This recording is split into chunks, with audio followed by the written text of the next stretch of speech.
إلا ما علمتنا إنك أنت العليم الحكيم رب اشرح لي صدري ويسر لي أمري واحلل عقدة من لساني يفقهوا قولي اللهم انفعني بما علمتني وعلمني ما ينفعني وزدني علما اللهم صل على محمد وأزواجه وذريته كما صليت على آل إبراهيم وبارك على محمد وأزواجه وذريته كما باركت على آل إبراهيم إنك حميد مجيد. عزت مآب علماء کرام، واجب الاحترام بزرگوں، عزیز القدر طلبہ اور نوجوان ساتھیوں،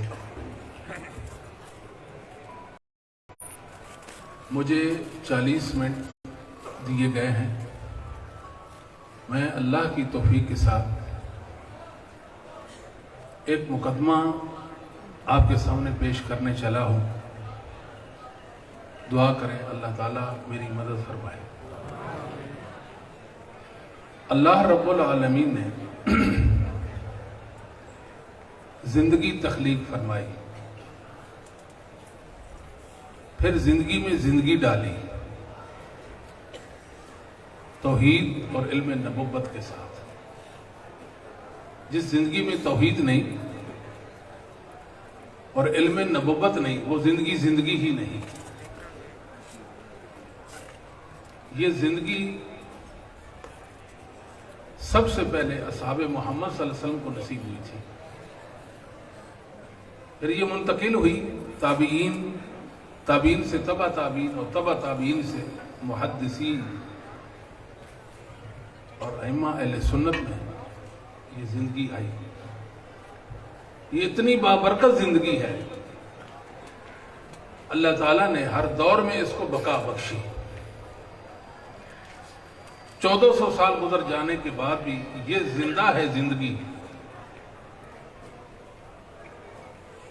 زمین پر ایک گروہ آیا جسے لوگ محدثین عظام کے نام سے یا اہل الحدیث کے نام سے یا اہل السنہ والجماعت کے نام سے موسوم کرتے تھے یا جانتے تھے. فَإِنَّ حِزْبَ اللَّهِ هُمُ الْغَالِبُونَ. یہ اللہ کا گروہ تھا، یہ اللہ کی جماعت تھی، اللہ کا حزب تھا. غلبہ ان کا مقدر ٹھہرا. یہ ہر دور میں غالب رہے ہیں.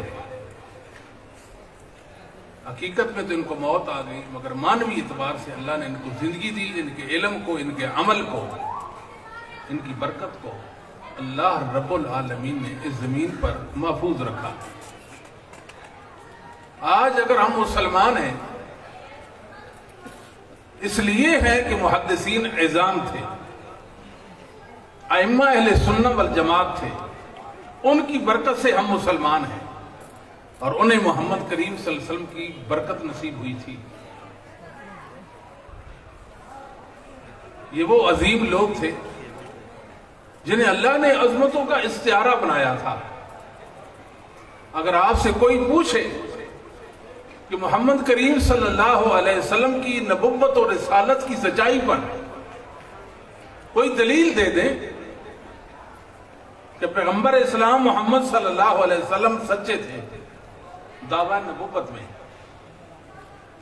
کوئی دلیل، تو جھٹ سے آپ کہہ دیں محدثین عظام.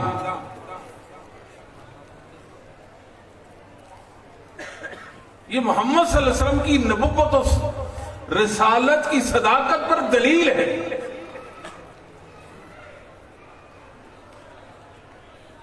یہ وہ لوگ ہیں جن کا نام اہل السنہ والجماعت، جن کا نام اہل الحدیث. ہاں یہ ایک الگ بات ہے کہ دنیا میں بہت جھوٹ بولا گیا، کذب بیانی سے کام لیا گیا. علامہ ابن حزم رحمہ اللہ فرمایا کرتے تھے کہ جب تک شیطان اور اس کے حواری زمین پر ہیں جھوٹ ختم نہیں ہوگا. سب سے بڑا جھوٹ ہر جھوٹ سے بڑا جھوٹ یہ بولا گیا کہ ایک گروہ آیا دنیا میں جو محدثین کے مقابلے میں تھا اور ان کا مخالف تھا، اس نے لیبل لگا لیا ہم اہل سنہ والجماعت ہوتے ہیں۔ آپ سے کوئی پوچھے کہ دنیا میں سب سے بڑا جھوٹ کیا بولا گیا؟ جو اہل کلام تھے، جو متکلمین تھے، جو محدثین کے مقابلہ میں آئے تھے، جنہوں نے ایک علم وضع کیا تاکہ علم شریعت کا رد کیا جا سکے، اللہ کی توحید کو مسح کیا جائے، رسول اللہ صلی اللہ علیہ وسلم کی سنتوں کو اس زمین سے مفقود کر دیا جائے، انہوں نے اپنا نام اہل سنہ والجماعت رکھ لیا۔ کوئی بات نہیں، نام سے کیا ہوگا جی؟ کچھ حاصل ہوگا؟ نہ محدثین کا عقیدہ، نہ محدثین کا عمل، نہ محدثین کا علم، اور نام کیا رکھا؟ اہل سنہ والجماعت۔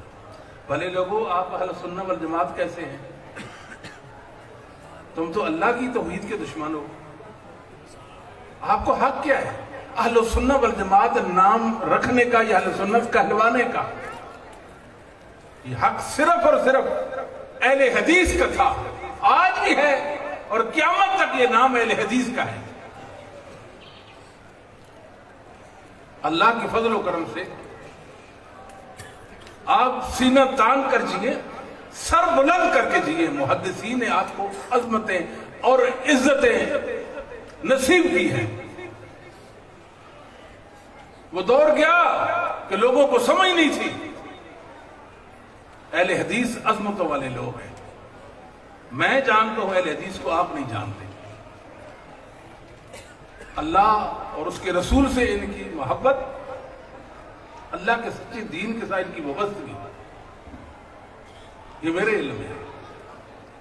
اللہ نے ان کو صبر کا مجسم بنا دیا، یہ پیکر ہے صبر کے، یہ اللہ کے دین پر قائم ہیں۔ اللہ نے ان کو بڑی ہمت بخشی کہ مسلک محدثین پر قائم ہیں۔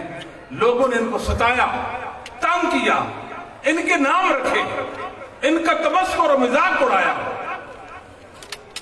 یہ سنتوں کو لے کر پوری دنیا کے سامنے آئے، لوگوں نے باتیں کی، لیکن انہوں نے سب کچھ محمد کریم کی عزت کے لیے برداشت کیا۔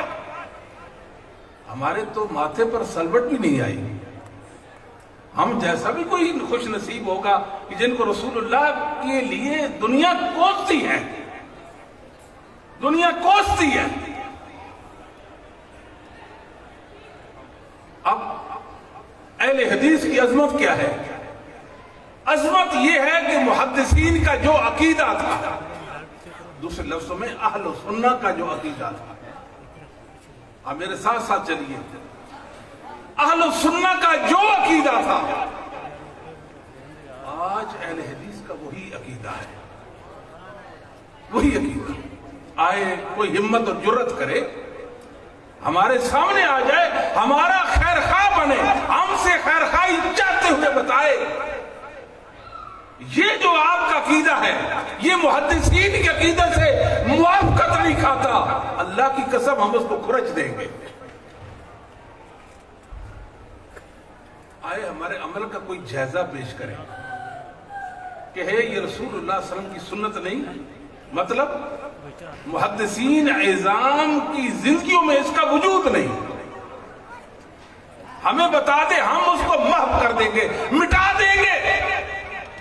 اتنی ہمت اور جرت میرے اللہ نے اہل حدیث کو عطا کی ہے۔ اہل حدیث کے علاوہ دنیا میں اس چیلنج کا سامنا کوئی بھی نہیں کر سکتا۔ کون ہے؟ ہمیں کوئی موقع دے، ہمیں کوئی موقع دے۔ آئے کہ آپ مہربانی فرمائیں، میرے عقیدے کا جو جائزہ ہے، میرے عقیدے کا جو جائزہ ہے وہ مجھ پر پیش کریں، ہم اس کو پیش کریں گے۔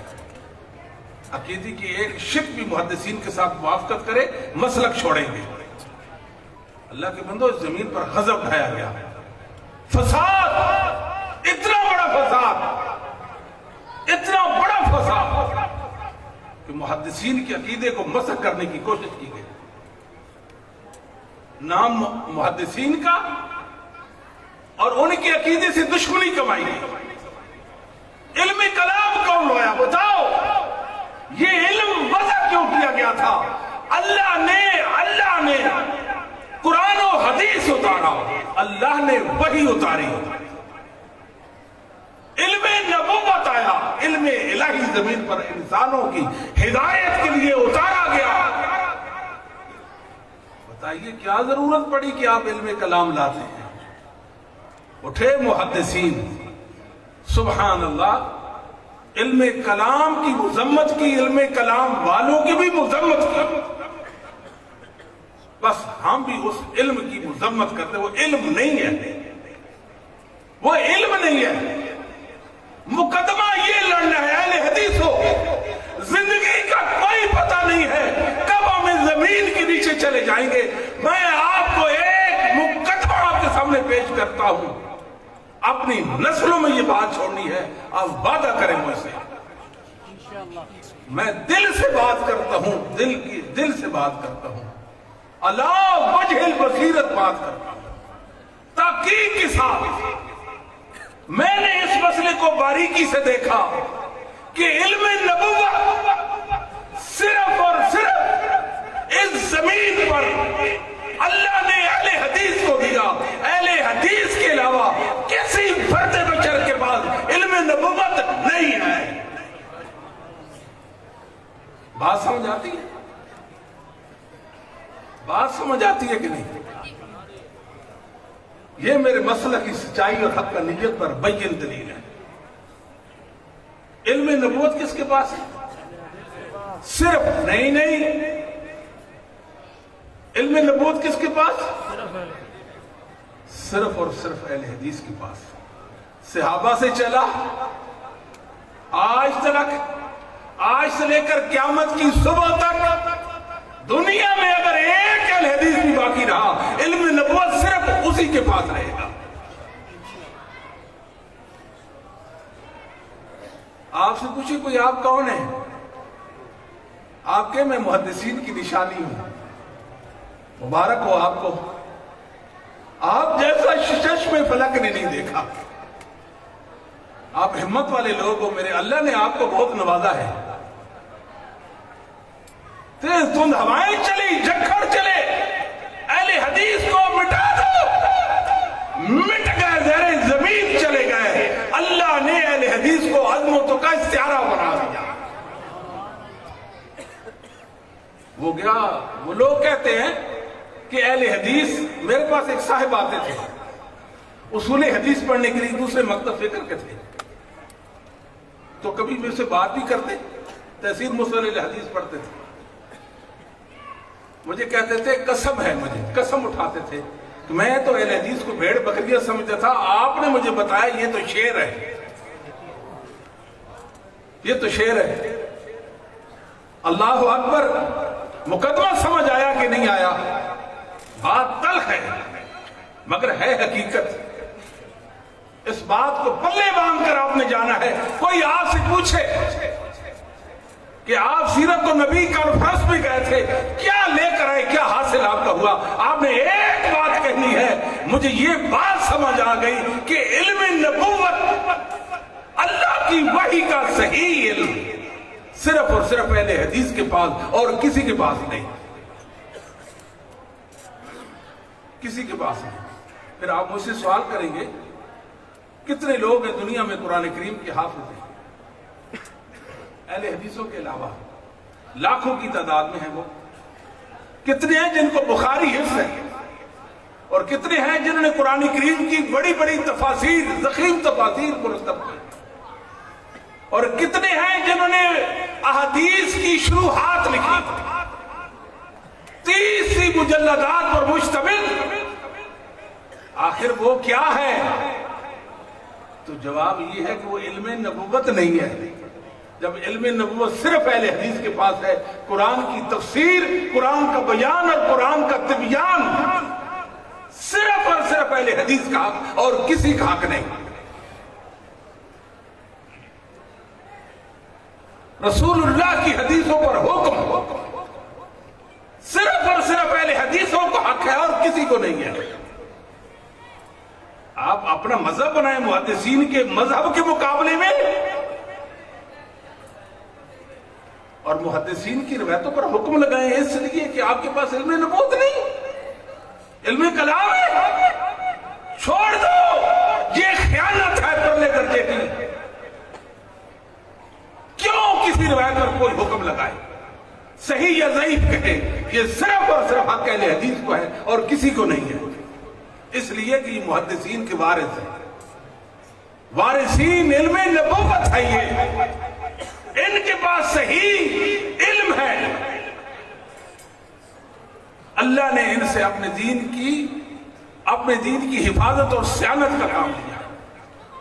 انہوں نے اپنے قول کے ساتھ، اپنے علم کے ساتھ، اپنے عمل کے ساتھ اللہ کے دین کی حفاظت کی ہے۔ لوگ ان کو نہیں جانتے۔ اہل حدیثوں میں آپ سے درخواست کرتا ہوں، 10 بچہ ہوگا، اللہ کے لیے خطا کہاں آپ کو لگے گی بتائیے؟ اس وقت لگے گی جب آپ اس معاشرہ کے جو لوگ ہیں، ماحول معاشرہ کے جو لوگ ہیں، اپنے آپ کو ان جیسا سمجھو گے، اس دن آپ کی خطا ہوگی۔ آپ اہل حدیث ہیں، آپ کا عقیدہ، آپ کا عمل، آپ کا علم دوسروں سے یکسر مختلف ہے۔ آپ جیسا اس کائنات میں کوئی نہیں۔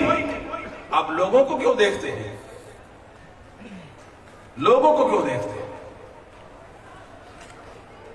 لوگ حدیثوں پہ حکم لگاتے ہیں، کیوں لگاتے ہیں؟ بھئی تم اہل حدیث نہیں ہو تو حدیثوں پر حکم کیوں لگاتے ہو؟ بتاؤ۔ تم تو وہ ہو نا جنہوں نے محدثین کا جو علم تھا، جس کو علم حدیث کہتے ہیں، اس کے مقابلے میں اپنا علم دنیا میں متعارف کرایا۔ کیا معتزلہ نے، اشاعرہ نے، ماتریدیہ نے اصول حدیث وضع کیے کہ نہیں کیے؟ ہمیں سمجھ نہیں ہے۔ اصول حدیث کی بات کرتے ہیں، محدثین کی اصول الگ، حدیث کے حوالے سے اہل بدعت اہل ضلال کی اصول الگ۔ اور یاد رکھیے، یہ سند کا علم ہی محدثین کا علم ہے۔ اللہ نے زمین پر محدثین کے علاوہ یہ علم کسی کو اس سے بھی آگے بڑھے۔ ایک علم ہے جس کے علم میں علل حدیث کہتے ہیں، علم علل اور علل حدیث کی مخفی علتوں کا علم، مخفی علتوں کا علم میرے اللہ نے محدثین کے علاوہ اس زمین پر کسی کو نہیں دیا۔ جائے کوئی بڑا علامہ فہمہ آ جائے جس کو اپنے علم پر ناز ہے، عربیت کا ماہر ہو، وہ قرآن کا حافظ، بخاری کا حافظ، سیاستہ کا حافظ کیوں نہ ہو، ہمارے سامنے ہمیں بتائے یہ مجرمین ہیں، یہ ہمارے مجرم ہیں۔ بولیے، میری طرف دیکھیے، یہ کون ہے؟ یہ ہمارے مجرم ہیں۔ اللہ ان کو گرفتار کرے گا، اللہ ان کو۔ اور علل حدیث کا علم، توجہ دے میری طرف مولانا یا شیخ یا اخ، یہ علم علل حدیث کا، یہ چنیدہ لوگوں میں جن کو انگلیوں پر گنا جا سکتا ہے، ایسے بخاری، احمد بن حنبل، شعبہ، علی بن مدینی، یہ انگلیوں پر گنے جا سکتے ہیں۔ محدثین میں جو اخص لوگ تھے، خاص لوگ جو تھے، ان کو اللہ نے علل حدیث کا علم دیا۔ دنیا میں بڑے بڑے لوگوں نے علامہ اور فہمہ پیدا کیے، 120 جلدیں لکھی کتابیں، میرے اللہ نے ان کو علل حدیث کا نقطہ بھی نہیں دیا، علم تو دور کی بات ہے۔ یہ حقیقت ہے اہل حدیث ہو۔ میرے بھائیوں، نوجوان ساتھیوں، علماء، طلباء، آپ بہت بڑی حقیقت ہے، بہت بڑی حقیقت ہے۔ اللہ کی قسم، اللہ نے آپ کو محدثین کا وارث بنایا ہے، آپ محدثین کی نشانی ہیں، ان کے علم کے آپ امین ہیں، اللہ کے دین کے آپ پاسبان ہیں۔ جہاں محدثین نے قدم رکھا وہاں آپ نے قدم رکھا، سرے منہ بھی ان سے منحرف نہیں ہوئے. یہ آپ کو پتا ہے کہ نہیں پتا؟ ہمارا مقدمہ کیا ہے؟ مقدمہ یہ ہے کہ علم نبوت صرف اور صرف اہل حدیث کے پاس. دنیا میں اللہ نے کسی کو نہیں دیا، کسی کو نہیں دیا، کسی کو نہیں دیا. میں اللہ وجہ بصیرت کہتا ہوں. یہ میری زندگی کا خلاصہ ہے جو میرے اللہ نے مجھ پہ فضل کیا اور مجھے بات سمجھ آ گئی ہے. علم نبوت کس کے پاس ہے؟ بولیے. لوگ کہتے ہیں فلاں بڑا صاحب ہے، فلاں بڑا عالم ہے، فلاں بڑے بزرگ تھے، فلاں مدرسہ کے فاضل تھے. لوگ جبوں اور کبوں کو دیکھتے ہیں، حقیقت کو نہیں دیکھتے. میں نے ایک مقدمہ ایک مقدموں میں سے ایک یہ تھا کہ قرآن کی تفسیر کا حق صرف اور صرف اہل حدیث کو ہے اور دنیا میں کسی کو نہیں ہے. آپ اس کو سختی پر معمول کر لیں، آپ کی مرضی، لیکن ہم کسی کو یہ حق نہیں دیں گے. اور کسی کو حق ہے کیسے؟ قرآن کی تعریف میں گزشتہ سے گزشتہ پروگرام جو تھا اس میں قرآن کی تعریف کے حوالے سے بات کی تھی کہ اہل سنت کے نزدیک، محدثین کے نزدیک، ائمہ دین کے نزدیک قرآن کی تعریف اور ہے، اہل کلام کے ہاں اور ہے. یہ بات الگ ہے، یہ بات الگ ہے. یہ اللہ اور اس کی رسول کی مراد کو نہیں پا سکتے. اللہ اور اس کی رسول کی مراد کو پایا ہے تو ائمہ محدثین نے پایا تھا، اہل سنت والجماعت نے پایا تھا. یہ اصل بات ہے. ایک ہے علم، زہر الفاظ ہے، ترجمہ آ گیا کہ ضربہ کا معنی اس نے مارا. یہ علم نہیں، یہ تو فتنہ ہے. لوگوں نے لغت عرب کی بنیاد پر دین کو سمجھنے کی کوشش کی، لغت عرب کی بنیاد پر. تو محمد کریم کی بعثت کا مقصد کیا رہ گیا؟ اصحاب محمد کی جو اللہ نے مدح کی، تعریف کی، اس کا کیا معنی؟ ائمہ محدثین، ائمہ اہل سنت والجماعت جنہوں نے اللہ کی دین کے لیے زندگیاں وقف کی تھی، ان کی کوشش کہاں گئی؟ ان کی محنت کہاں گئی؟ آپ محدثین کو نہیں جانتے، آئے محمد صلی اللہ علیہ وسلم سے پوچھتے ہیں. لو کان الایمان عند الثریا، اوپر دیکھیں، لو کان الایمان عند الثریا لنالہ رجال ورجل من ہؤلاء. اللہ اکبر. ایمان اگر ثریا ستارے پر ہوتا، ان عجمیوں میں بخاری، مسلم، ابو داؤد، ترمذی، نسائی، ابن ماجہ، ابو ہریرہ راضی، ابو حاتم الرازی، یہ سارے کے سارے اوپر چڑھ جاتے ثریا ستارے پر، وہاں سے ایمان کو زمین پر لے آئیں گے. یا اکیلا بخاری چڑھے گا، یا اکیلا مسلم چڑھے گا. یہ ہمت والے لوگ تھے. آپ سے کوئی پوچھے بتائیے قرآن کریم کی بہترین اور مستند تفسیر کون سی ہے، جٹ سے کہنا آپ نے صحیح البخاری. کیا جواب دیں گے؟ بخاری پہلے مفسر تھا، پھر محدث تھا، پھر فقیہ تھا، پھر فقیہ گر تھا، پھر مجتہد تھا. یہ عظمتوں کا استعارہ تھا. یہ میرے ہیں، اولئک آبائی فجئنی بمثلہم.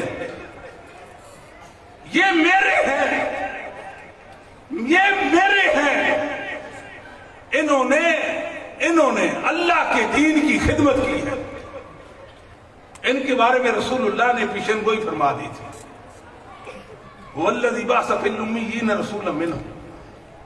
اللہ نے محمد صلی اللہ علیہ وسلم کو امیوں میں بھیجا، عرب والوں میں، صحابہ میں بھیجا. وَآخَرِينَ مِنْهُمْ لَمَّا يَلْحَقُوا بِهِمْ. اللہ ایک گروہ آئے گا زمین پر، ایک گروہ آئے گا جس کو اللہ نے حزب اللہ کہا. یہ میرا گروہ ہے. ان کا نام قرآن میں مومنین بھی ذکر ہوا ہے. ان کا نام انہیں دنیا طائفہ منصورہ بھی کہتی ہے، فرقہ ناجیہ بھی کہتی ہے، اہل سنت والجماعت بھی کہتی ہے، اہل الحدیث بھی کہتی ہے. فرمایا صحابہ کی طرف نبی پاک کی بعثت ہوئی.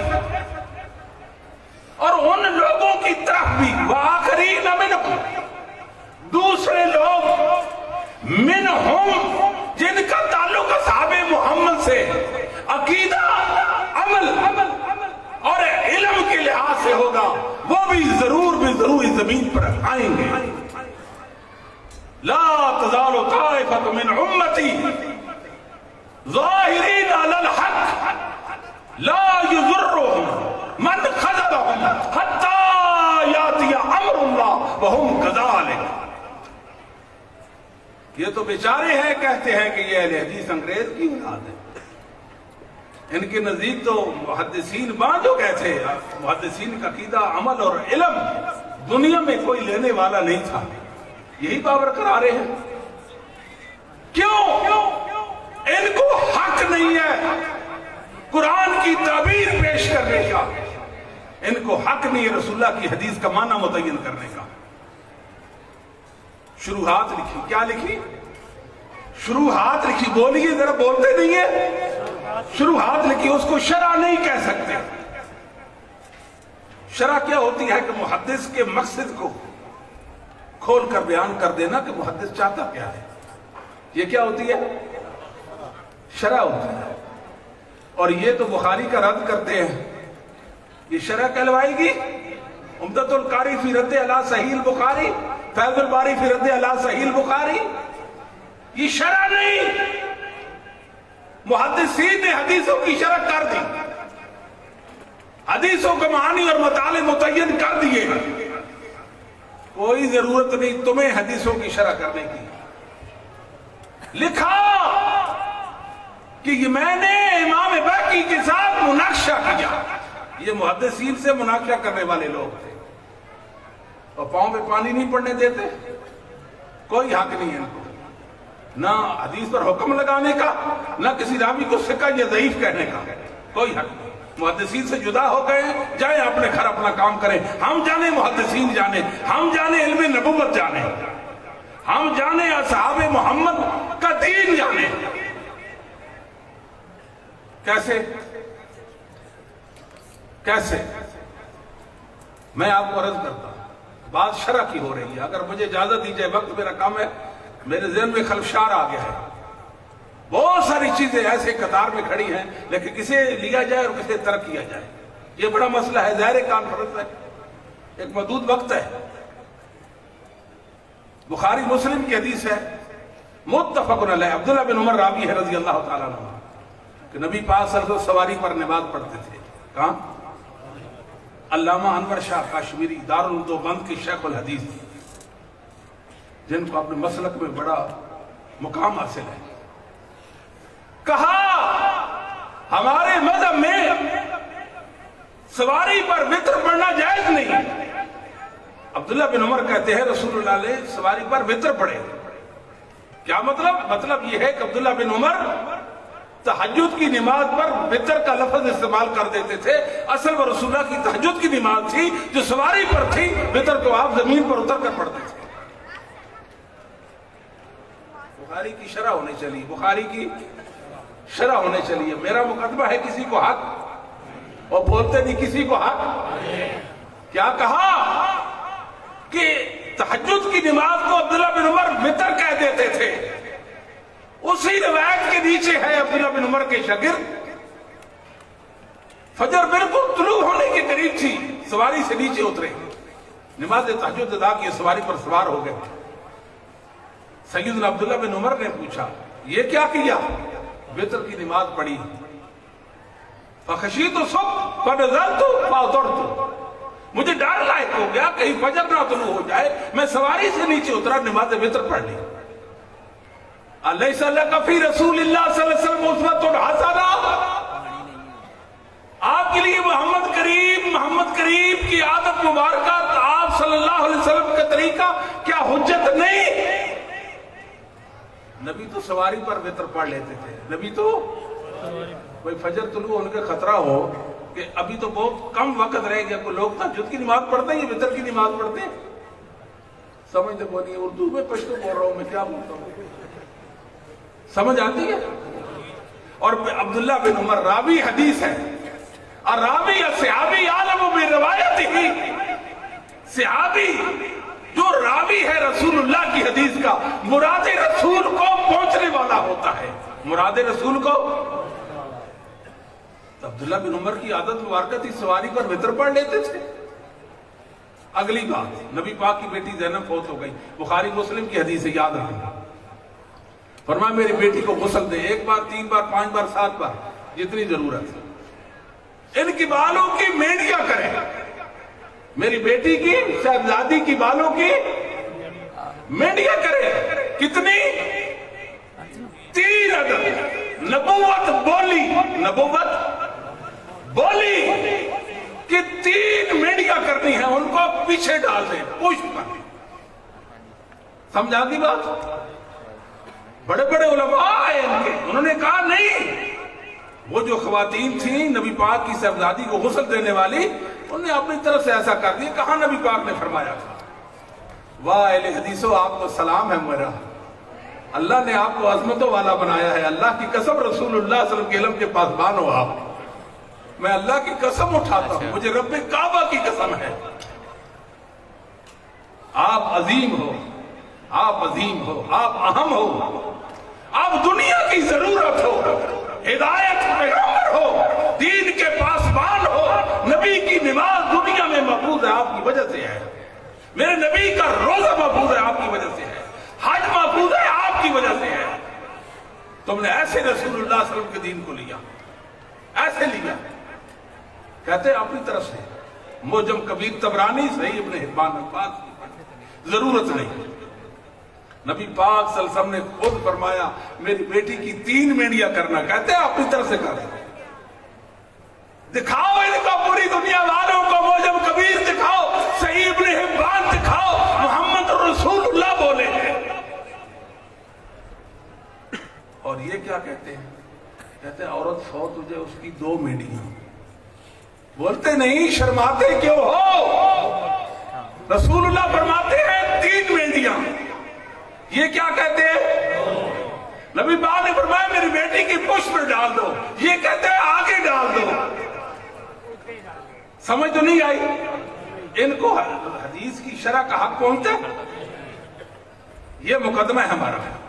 بھائی آپ نے دیکھ تو نہیں کھانی نا، چاول چکھ لیا نا آپ نے، یہ ہمارا مقدمہ ہے. آئے قرآن کی طرف، الفاظ کو رٹ لے، اس کا ترجمہ کر دے، من پسند تفسیر کر دے. یہ قرآن کی تفسیر نہیں، اللہ کی مراد کو پہنچنے والے ہی قرآن کریم کی تفسیر کا حق رکھتے ہیں. علامہ مودودی، معذرت کے ساتھ مودودی صاحب، پچھلے دنوں میں کسی نے میری طرف یہ بات منسوخ کر دی کہ آپ نے کسی طالب علم بھائی نے کہا علامہ مودودی، آپ نے کہا بیر تھوک کراؤ. پھر لگے مجھ سے فون پر پوچھنے، آپ نے کہا، میں نے کہا کہہ تو سکتا ہوں، میرا مزاج ایسا ہے، لیکن یاد نہیں کہا کہ نہیں کہا. کوئی بات نہیں، علامہ صاحب آپ کے تو علامہ ہی ہیں نا. تفہیم القرآن لکھی، بڑے بڑے پروفیسر، ڈاکٹر، انجینئر، پڑھے لکھے لوگ اٹھاتے ہیں بیچارے. اس کے اندر اللہ کی توحید کے حوالے سے ضلالتیں، گمراہ صوفیوں کا، باطنیوں کا عقیدہ، اہل سنت کے عقیدے کی وہاں رمق بھی نہیں ہے. اگر آپ کہیں تو میں رک جاتا ہوں کل کے لیے، پرسوں کے لیے. میرے بھائی عامر تو مجھے آئے، عامر بھائی تو کہتے ہیں اگلے سال تک ادھر رہے، پھر آپریشن نہ کرتے، پھر ہم تفہیم القرآن کا. بسم اللہ الرحمن الرحیم. اختلاف ہے سورہ فاتحہ کی آیت ہے یا نہیں ہے، قرآن کی تو آیت ہے نا. کوئی نہیں بولتا ادھر تو سارے بولے میرے بیٹھے. بسم اللہ الرحمن الرحیم. الرحمن الرحیم میرے اللہ نے اپنے 2 اسماء حسنہ ذکر کی ہیں. توجہ فرمائیے، الرحمن اور الرحمن کا معنی جس کی رحمت کی انتہا نہ ہو، اتنی وسعت ہے اس کی رحمت.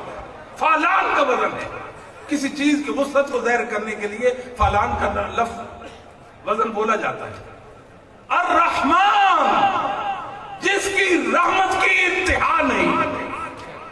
پھر سوال آتا ہے کہ جس کی رحمت کی انتہا نہیں، وہ رحمت کرتا ہے یا نہیں کرتا؟ فرمایا الرحیم، وہ رحمت کرنے والا ہے، وہ رحمت.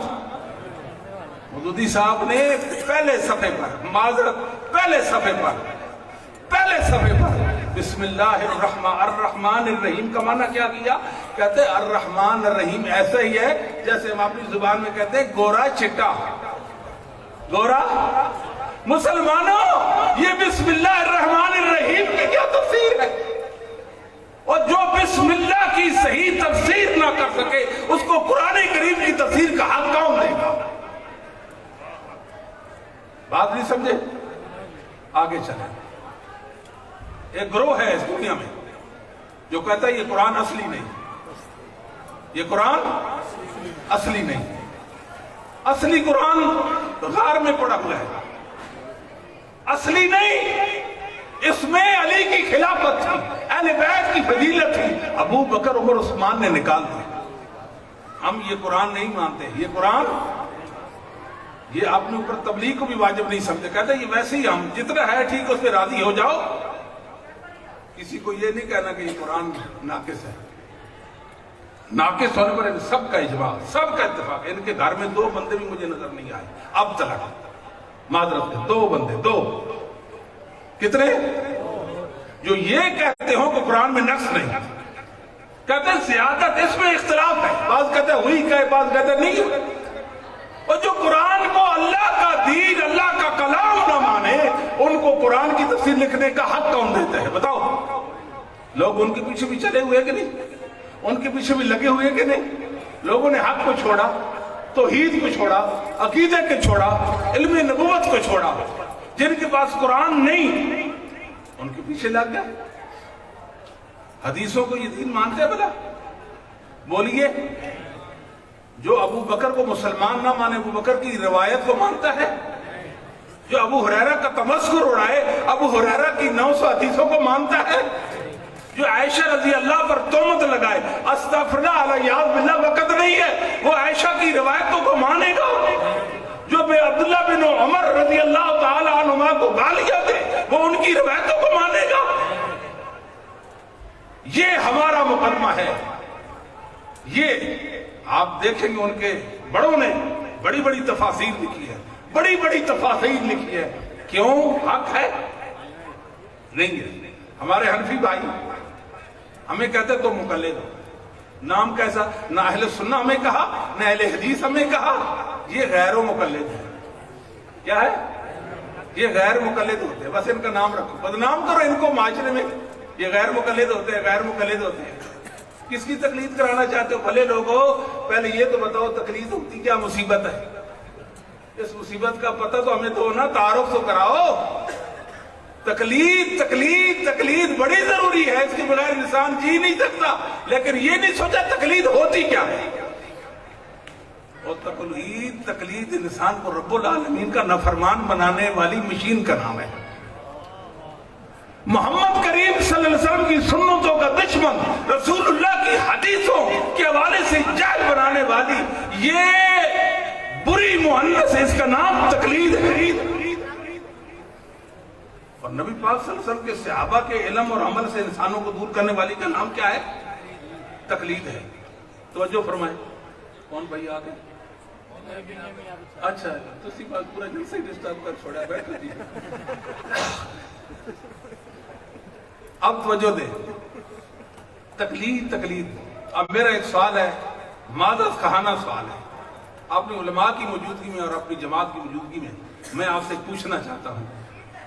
ایک شخص کہتا میں اصحاب محمد سے عقیدت اور محبت رکھتا ہوں. کیا؟ میں صحابہ کے لیے جان دینے کے لیے تیار ہوں. ٹھیک ہے جی، ہم نے جانے دی، خون بہایا صحابہ کے لیے. مگر یہ نقطہ مجھے آج تک سمجھ نہیں آیا کہ صحابہ کو ماننے والے کے عمل میں، عقیدے میں شرک نہیں ہو سکتا. شرک کہاں سے آیا ہے بتاؤ؟ صحابہ تو پاسبان ہے نا، اللہ کی توحید کے پاسبان ہے کہ نہیں؟ صحابہ پاسبان ہے نا. شرک کہاں سے آیا ہے؟ کوئی ہمیں بتائے تو صحیح، شرک کہاں سے آیا؟ اصحاب محمد سے عقیدت رکھنے والا انسان اس کے عمل میں بدعت نہیں آ سکتی. اگر بدعت آ جائے تو منع کیا ہوگا؟ تقلید کی بات کرتے ہیں. آپ سے کوئی پوچھے آپ تقلید کیوں نہیں کرتے بھائی؟ سوال تو کوئی آپ سے کر سکتا کہ نہیں کر سکتا؟ اس کا مختصر جواب یہ ہے، محدثین اعظام تقلید سے بری تھے، اس لیے میں تقلید نہیں کرتا.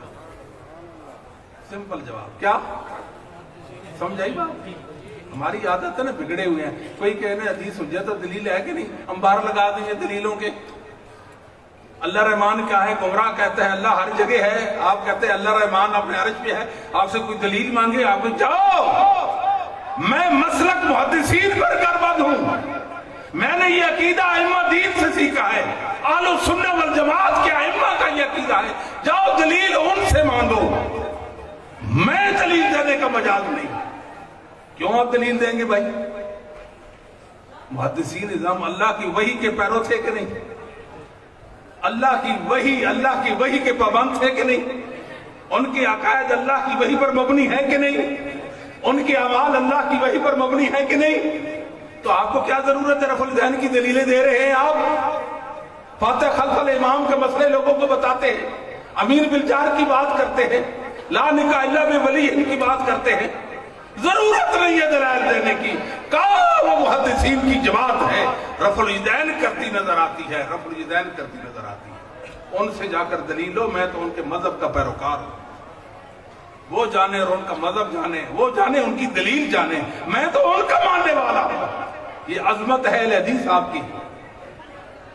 دنیا پر حجت قائم کرنے کے لیے ہم بول پڑتے ہیں غلط مسئلہ ہے، مگر ان کو اللہ کے کلام کی تفسیر کا حق. یا مقلد نہ رہو، متبع سنت بن جاؤ، اہل حدیث بن جاؤ، محدثین سے اپنا رشتہ قائم کر لو، جو مرضی ہے پھر کرو. محدثین کے مقابلے میں لاؤ، دھڑے بناؤ، علم لاؤ، علم شریعت کے رد کے لیے علم کلام دنیا کو اجلا کر دو اور قرآن کی تفسیریں کرو.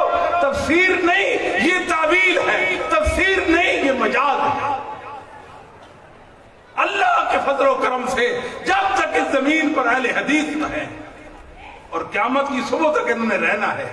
یہ کس نے بتایا؟ محمد الرسول اللہ کی پیشن گوئی. اللہ کی کلام میں کوئی تعریف کر سکتا؟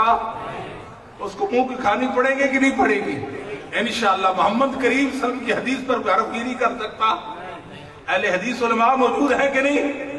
یہ اللہ کے دین کے پاسبان ہیں، رسول اللہ صلی اللہ علیہ وسلم کی سنتوں کے یہ امین ہیں. آگے ان کو کوئی حق نہیں. یہ عقیدے میں گمراہ معتزلہ، اشاعرہ، مفوضہ، جہمیہ اور قرآن کی تفسیر کرنے چلے ہیں. پوچھے آپ کون ہیں؟ میں مذہباً اشعری ہوں، میں مذہباً معتزلی ہوں. اور معتزلہ کو، اشاعرہ کو، مفوضہ کو، جامعہ کو، اہل الرائے کو، اہل کلام کو میرے رب کے کلام کی تفسیر کا کوئی حق نہیں ہے. جو کچھ لکھا وہ تعویل ہے، جو کچھ لکھا وہ کیا ہے؟ تعویل. صحابہ اور تابعین کے خلاف جو بھی تفسیر ہوگی وہ تفسیر نہیں، وہ تعویل ہے. اس لیے اللہ کے لیے اپنے مقام مرتبہ کو پہچانو کہ آپ کون لوگ ہو. کیا آپ نے وہ تو حدیث یاد کر لی رفع الدین کے بارے میں؟ وہ تو امام بخاری نے مقدمہ لڑ دیا کہ اس دنیا میں محمد کریم کے ایک صحابی سے بھی رفع الدین کا ترک ثابت. کتنے سال گزر گئے امام بخاری کو؟ 256 میں وفات ہو، اب 1444 جا رہا ہے. ابھی تک اس وقت تک امام بخاری کے دعوے کو کوئی جھٹلا نہیں سکا. بڑے بڑے چال باز آئے، بڑے بڑے مکار آئے، بات تو نہیں آئے. رسول اللہ کے دین کے خلاف بکتے تھے، محدثین کے خلاف عرض ذرائع کرتے تھے، لوگوں کو رسول اللہ کی حدیث میں تشکیک پیدا کرتے تھے. مگر یاد رکھیے امام بخاری کے دعوے کو کوئی توڑ نہیں سکتا. ہمارا مقدمہ قائم ہے اپنی جگہ پہ. قرآن کریم کی تفسیر صرف اور صرف اہل حدیث کو حق اور کسی کو حق نہیں. رسول اللہ کی حدیث کی تعبیر صرف اور صرف اہل حدیث کو حق اور کسی کو نہیں. کیوں؟ اس لیے کہ ان کے پاس علم نبوت ہے، یہ محدثین کے وارث ہیں. وآخر دعوانا الحمدللہ رب العالمین.